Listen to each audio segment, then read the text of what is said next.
Hello! Ngayong araw is namasyal kami guys kasama si Lola at saka yung amo ko. Kung first time mo pa dito sa Taiwan at hindi pa kayo na magkaintindihan ng amo mo, lalo na sa language guys, bibigyan kita ng tips paano ka makasurvive kahit hindi kayo magkaintindihan ng amo mo para hindi ka mapagalitan kasi hindi kayo magkaintindihan nga. Ay nako. Araw na ito sa aking video ay bibigyan ko kayo ng tips. Paano kayo makasurvive kahit hindi nyo maintindihan yung amo nyo guys. Lalo na kapag first timer ka, yan, tapos pumunta ka ditong Taiwan, tapos ang napuntahan mo is yung alaga mo na hindi talaga marunong guys marunong magsalita ba mong English. Lalo naman sa ating Pilipina, mga Pinay na pagpunta natin dito sa ibang bansa, lalo na kapag Taiwan ka pupunta, nag-English ka lang. Kasi yung English language lang yung okay lang sa kanila. Yung kasi sa Pilipinas, kapag nag-apply ka, kahit pagpunta ka ng agency, tapos nag-apply ka, hindi required na kailangan mo mag-aral ng language dito guys. Sa Taiwan ba? Yung Mandarin, hindi. Kahit mag-English, may English, basta marunong ko lang mag-English, nakakaintindi ka ng English, ganyan, okay na. Pwede ka nang pumunta dito sa Taiwan. Hindi katulad ng mga ibang lahi guys na kapag pumunta sila dito sa Taiwan, kailangan po muna nilang mag-aral. Kailangan muna nilang mag-aral ng language ng dito nga. Sa Taiwan yung language ba? Kailangan nilang mag-aral bago sila makapunta dito. At ang alam ko, 6 months ata yung pag-aaral nila guys bago sila makapunta dito. So, di ba? Advantage sa mga Pinay kapag nag-apply ka dito. Kasi hindi mo kailangan mag-aral ng language. Hindi katulad kapag pumunta ka ng Japan, kailangan mo di ba? Sa Japan, di ba? Kailangan mo mag-aral mo na ng language nila. Katulad kapag pupunta kang Korea. Pupunta ka naman Korea, kailangan mo din study ng language nila or mag-aral ng language nila, tapos may exam pa yan, ganyan. Dito sa Taiwan kasi, pag dito ka nag-apply, walang ganyan guys. Mag-apply ka lang, tapos ano ka mga requirements nila, yung lahat, tapos bibigyan ka ng amo ng agency, tapos makakaalis ka na. Yung pag-alis mo, depende din yun kung mabibigyan ka agad ng amo. So, depende lang sa akin kasi dati, nung nag-apply ako, sinasabi ko nga parati, nung nag-apply ako dati, dahil maswerte naman ako at nabigyan ako agad ng amo is 1 month and a half, nakapunta na akong Taiwan guys. Tapos, pagpunta ko dito, yung mga amo ko is hindi talaga sila marunong mag-English guys. Hindi sila marunong mag-English yung amo ko, kasi bata yung mga alaga ko dati, di ba? Tapos yung mga lola at lolo ng mga alaga ko, kasi doon kami nakatira. Kasi yung mga amo ko dati, yung mga amo ko or yung mga parents ng alaga kong baby is mga doktor. Parehong doktor, mag-asawang doktor sila guys. So wala talaga sila. Yung tinitirhan naming bahay is yung lola at lolo nila na bahay ba. Doon kami nakatira. At doon, yung amo ko is yung lolo talaga at saka lola. Yun yung nakano sa kontrata ko. Tapos yung alaga ko. Pero yung nagpapasahod sa akin is yung parents ng mga alaga kong bata.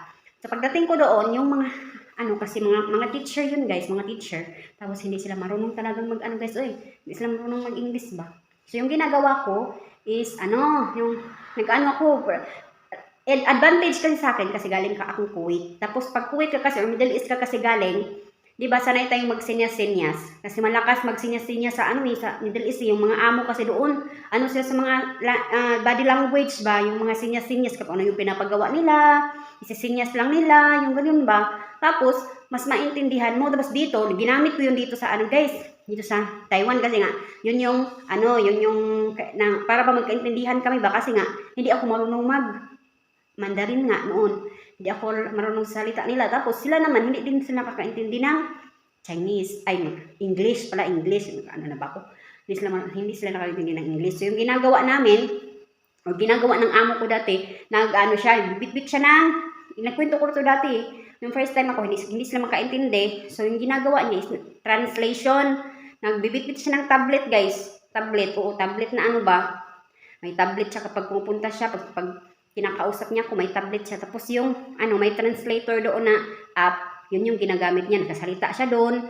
Tapos, yung tablet na yun, nagsasalita din ng English. Ina-translate yung mga sinasabi niyang Chinese sa English. O, so doon kami nagkakaintindihan. Always yun. Parati yung ganang tapos ginagawa. Pero, may mga panahon talaga na may mga utos siya na hindi ko talaga maintindihan kasi nga yung salita niya. So, yung ginagawa ko, tinitinan ko yung body language, yung mga sinyas-sinyas niya guys ba. Tinitingnan ko kung yung mga gusto niya.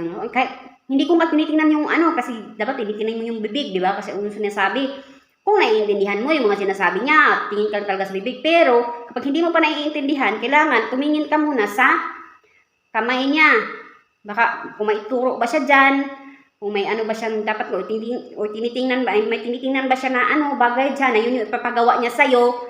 Kasi hindi mo maintindihan yung mga sinasabi niya, di ba? So, senyas yung anuhin mo. Tingnan mo yung senyas kung saan siya nakaturo, kung saan siya nakatingin, ganyan ba. Tapos, paano yung ano niya. Di ba minsan magsasalita na, ganito yun. Ikat mo yung, basta ng, example, yung gulay, yung utos niya. Anuhin ka, mag-prepare ka ng gulay. Hiwain mo ng ganito, ganyan, di ba? Minsan nga nang sinisinyas nila. Minsan may mga among sinisinyas yung, ano, ganitong hiwain, ganito kalaki, ganito kaliit, ganyan, di ba? May mga among ganyan. So, tingnan mo yung sinyas niya, kung paano niya sabihin, kung paano niya ipaliwanag sa'yo. Meron kasing ganyan. So, para hindi ka mahirapang ano guys, maintindihan ba? Kasi may mga amo talaga dito sa abroad na kahit na alam nila na hindi mo naiintindihan yung mga sinasabi nila, nawawalan sila ng pasensya guys, nawawalan sila, uubusan sila ng pasensya sa'yo na hindi ka nakakaintindi. Tapos, ang resulta, napapagalitan ka kasi nga, matagal mo silang maintindihan ba or nahihirapan ka intindihan yung mga sinasabi nila, so napapagalitan ka. Magagalit sila, iinit yung ulo nila kasi ganito ganyan, hindi ka nakakaintindi agad, hindi mo naintindihan yung mga sinasabi nila. May mga amo nga dito na kahit ilang buwan ka pa lang sinasabi na nila na dapat mag-ano ka, dapat marunong ka na magsalita, dapat ganito ganyan para magkaintindihan na tayo, ganyan. Pero hindi naman kasi madali yun. As in, hindi madali kahit ilang taong ka na dito, kahit anong gawin mo. Ano kasi, pagpunta ka kasi dito, dahil nga hindi tayo nag-aral, pagpunta roon galing ka sa Pilipinas, pagpunta mo sa ibang bansa o dito sa Taiwan, hindi ka nga nag-aral, hindi ka nga ng language nila, di ba? So, ang resulta, mag-ano ka, sariling sikap yung pag-intindi mo or pag-study mo sa language nila para matutunan mo or maintindihan mo. So, hindi madali yun. Abutin ka ng mga taon-taon talaga bago mo maintindihan o yung mga sinasabi nila, bago ka matuto yung mga sinasabi nila. Tapos, yan sasabihin na dapat marunong ka ng ganito, ganyan. Hindi madali. Kaya kailangan, para hindi sila magalit sa'yo, hindi sila mag-ano sa'yo, dapat alam mo yung mga maintindihan mo, kahit kilos nila, kahit yung mga galaw nila, yung senyas nila, ganun, i-analyze mo. Minsan nga guys, unang dating ko dito, tapos isasalita yung amo ko kasi hindi ko nga siya maintindihan. So yung ginagawa ko kasi yung may mga panahon talaga nagagalit siya kasi hindi ko siya maintindihan yung mga utos niya, anong ganyan ba. Kahit nahihirapan din siya mag-explain kasi alam niya na nakatunganga lang ako, parang kahit nagsasalita siya parang yung utak ko ba nakalutang ba guys kasi hindi ko maintindihan yung mga sinasabi niya. Pero yung mga tumagal-tagal na inaano ko na sa sarili ko na pag may sinasabi siya, actions niya yung titingnan ko. Ano yung mga galaw niya sa kamay niya, ano yung galaw ng mata niya, yun, ano yung titingnan niya, ano yung mga yun, para magkaintindihan kami. Doon ako na, sa trabaho ko, doon ko natutunan na para hindi niya ako mapagalitan ba. Para maano ko yung mga utos niya, ganyan. So, dapat, lang din, para bang, anuhin mo lang din sa sarili mo ba, i-survive yung sarili mo, para magtagal ka sa mulo. Kasi pag first time, hindi talaga madali. Kasi atakihin ka, for example, atakihin ka ng homesick mo, tapos yung language pa, hindi mo maintindihan, tapos yung trabaho mo pa, tapos maano ka pa, pupunta ka pa sa amo walang pasensya, yung mabilis magalit, o diba?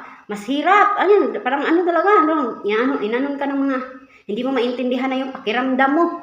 Kaya dapat makasurvive ka, kaya dapat, ganun lang, magsumikap para makasurvive.